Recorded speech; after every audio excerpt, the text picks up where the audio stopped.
আমরা যে বিষয়গুলোকে প্রাধান্য দিয়ে বা আমরা যে আইনগত যে বিষয়গুলোকে সামনে রেখে এই সীমানা নির্ধারণ করেছি, আমি আপনারা জানেন, তারপর আমি একটু আবারও মনে করিয়ে দিচ্ছি। সেটা হচ্ছে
সম্মানিত উপস্থিতি, আমি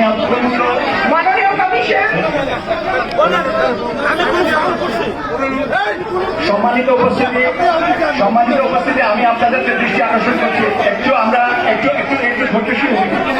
একটু ধৈর্যশীল হই। এটা কেমন কথা হলো?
সেই আপিলের প্রেক্ষিতে আমাদেরকে নির্বাচন কমিশন থেকে চিঠি দিয়ে ডাকা হয়েছে।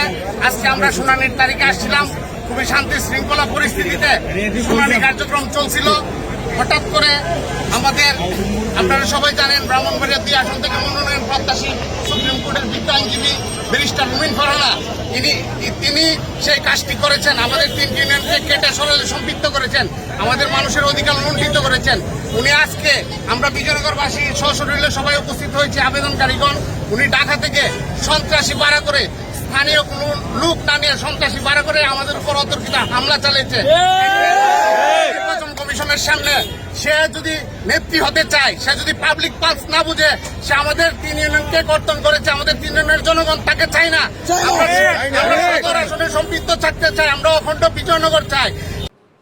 এবং যেটা 15 বছরে হয় নাই সেটা আজকে হয়েছে। অলমোস্ট আমার গায়ে ধাক্কা দিয়ে আমাকে ফেলে দেওয়ার চেষ্টা হয়েছে। যেই বিএনপির নেতা কর্মীদের জন্য গত 15 বছর লড়াই করলাম, তারা আমাকে এখন ধাক্কা দেয়। তো ঠিক আছে, ধাক্কার বদলে তো ধাক্কা আসবেই, তাই না? সেটাই হয়েছে।